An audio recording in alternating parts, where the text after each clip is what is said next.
Hi, I'm Keesha Albrecht, and today I'm going to be interviewing students and teachers around the UNK campus about their thoughts and opinions on literacy and how they use it in their daily lives. What would you define literacy as? Literacy? Yes. I mean, basic elementary definition is the ability to read and write, to be literate. I'd say literacy is just being knowledgeable of a certain topic. Literacy is the ability to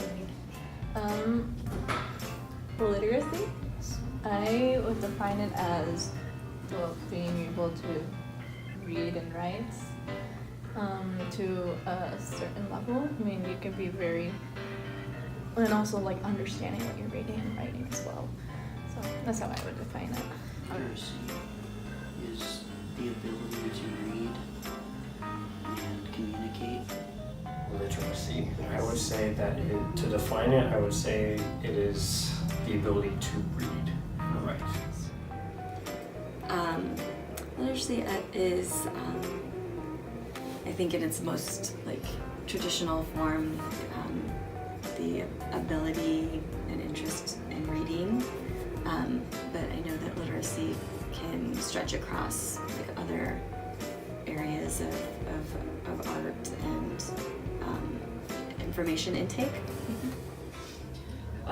Literacy, I would define that as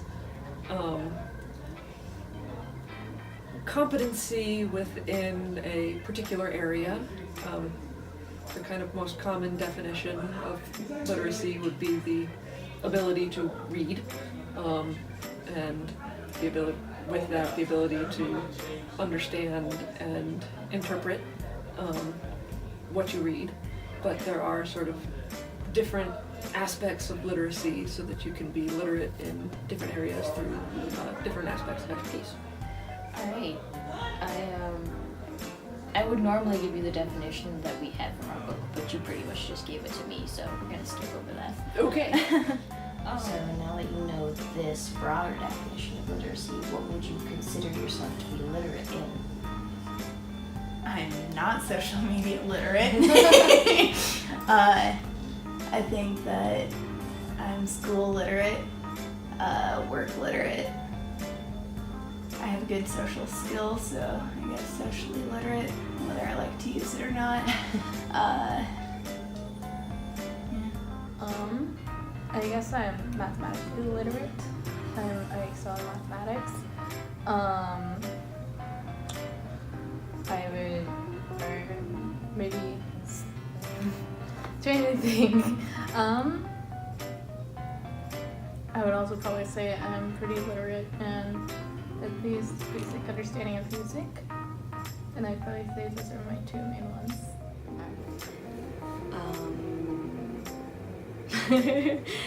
Well,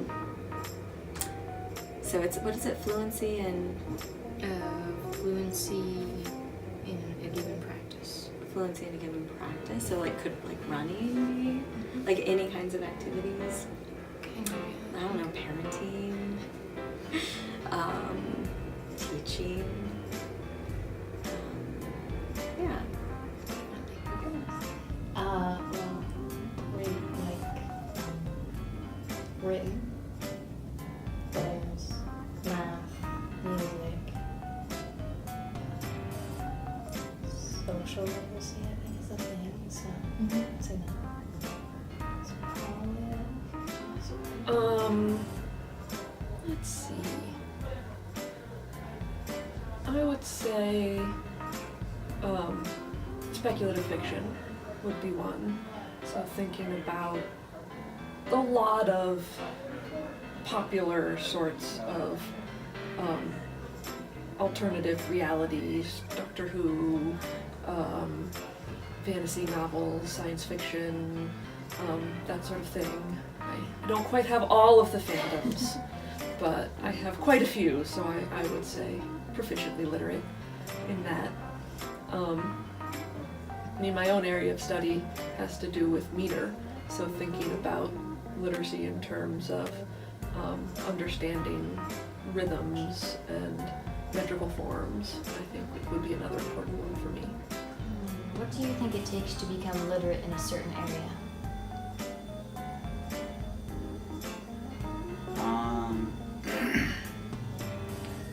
I guess experience in that said area and being able to effectively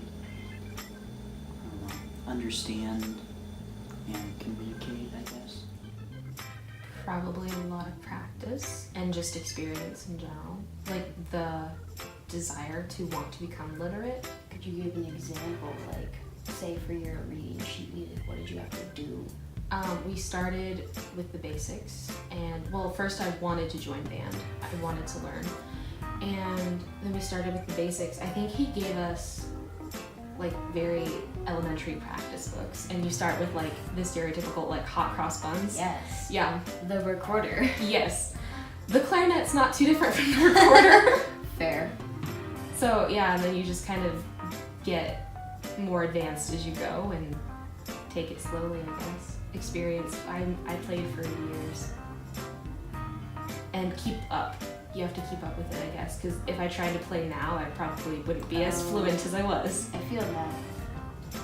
I mean, it's cliche, but probably practice at least probably 4 to 6 years of studying of one thing.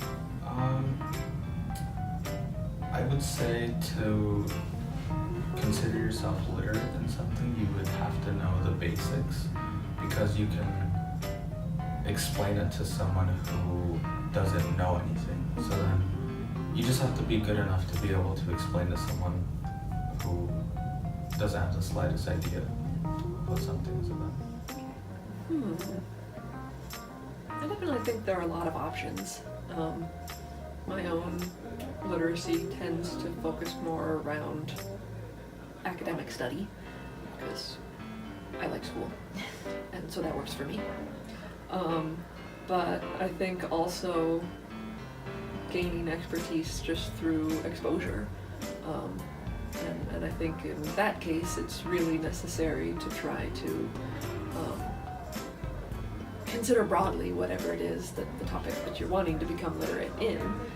So if it is something like fandoms that I was talking about earlier, making sure that you read a lot of the books, watch a lot of the movies, play a lot of the games, and so just trying to get as much experience as you can. And I think conversations with other people who are literate in that same area is another way that you can improve or expand upon your literacy. So why do you think it might be important to recognize that people can be literate in areas that we don't think of as being traditionally like academic areas? I think it kind of proves that people have different views and different, strengths outside of the classroom. So. Well, I guess I think it's important to, value all sorts of activities and interests that people have. I remember my brother was kind of like a non-traditional student, and I remember him writing a really like a autoethnography on basketball, like on pickup basketball. So he would go to pickup basketball games because that's what he liked to do. And I think to most people it's like, oh, that's just a hobby. That's not as important as reading or something like that, or even like maybe practicing music or art or something. But when you study, I think anything or think about any kind of hobby or activity that you're doing in a kind of intellectual way, then you can recognize its intricacies and complexities and see, and as writers, like that's what we want to do anyway, right? We can take anything and make it into something that's sort of an intellectual study. Because not everyone has the opportunity to succeed academically for any number of reasons. So being literate in a different way would give them an advantage that people aren't aware of or aren't comfortable with accepting. And then it expands our experiences and expands our knowledge further when we are around those individuals. Does realizing that you are literate in several areas already change the way you will look at other areas that you might be trying to become literate in? No, because I'm pretty well set. I Alright. like where I am. I would say yes, because this is something that I've kind of like thought about just recently, I guess. And I've kind of like seen the things that I'm good at and things that I'm like, I kind of want to learn more about. So, like I said, working at the Buckle, one reason why I wanted to start working there is because I wanted to learn how to dress better. So a good way to do that would be to work somewhere where you know how to dress, or where that's like what you focus on.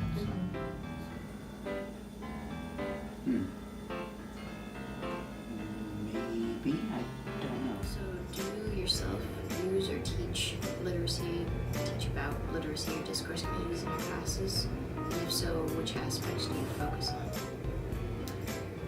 I mean, not directly, but I think I encourage, I guess, just kind of like a widening of understanding of what discourse is out there in terms of creative writing. So I try to be inclusive and try to get people to recognize that maybe, you know, the literature, the discourse that they've encountered up until then is not like all that's out there. So I guess to make more aware of like the wider discourse, or like the contemporary sort of discourse that happens with writing. How do you think that learning about these concepts might benefit your students in particular? I get, again, just I think from being more aware of the different kinds of discourse that's out there, like recognizing that the discourse community is a lot broader than what maybe people come in thinking or expecting. And then obviously that knowledge can apply to their own writing, their own writing, and maybe taking some more risks, or just recognizing that there's sort of like a wide range of styles out there and voices, that kind of thing. Do you use or teach about literacy discourse communities in your classes, and if so, which aspects do you focus on? I do a little bit, especially in the language classes that I teach, grammar, linguistics, and history of the English language, because I talk a lot about dialects, and I think that's another kind of version of literacy and discourse communities, because they are alternate types of literacy, different dialects, as examples of different ways of communicating and learning the semantic and syntactic rules, as well as the discourse markers of that community, is a type of literacy. And I think it's very important, because oftentimes those alternate dialects are dismissed as inferior, and so being able to understand that they require a high proficiency of a particular literacy, and that is what enables the discourse community to be formed, can help people to see those dialects in a different way that can garner them more respect. Okay, and last question. How do you think learning about these concepts benefits your students? I think it is just another way to open up new possibilities. Because, for example, with African American English speakers, if students maintain the idea that maybe they learned somewhere that those speakers are not as smart, then they're not going to show respect to those speakers, and they won't interact with them in the same way, and they won't be able to learn from them in the same way that they could if they are willing to show respect. And conversely, for the African American students who potentially speak that dialect, if they're being excluded from other communities, then that's going to inhibit their learning. So I think it's beneficial on both sides. Hi, I'm back. It's me again. I just want to make a few closing remarks. First off, I thought that it was really great that everyone had a basic definition for literacy, and I thought that they did a good job of grasping the new definition that it gave them, just kind of off the cuff. It was interesting that many people thought that you needed to be involved in something for like a very specific amount of time, like specifically 3 to 4 years, for you to be considered literate in it. Where this thought comes from, but I got that repeatedly. I also noticed a tendency to be literate in things that were school related, so not necessarily like in-class academic things, but things that came up like in that area were band, or even like work if you're in a job that is like related to what you went to school with. But I suppose that makes sense since right now so much of a student's life revolves around being in school and getting your degree. It was also interesting to me to see how people would put their own little spins on literacy and whatnot based on their field in college and also like their field of interest. So those were some of the more interesting findings that I had, and I'll be adding more to my author's note. Thanks for watching.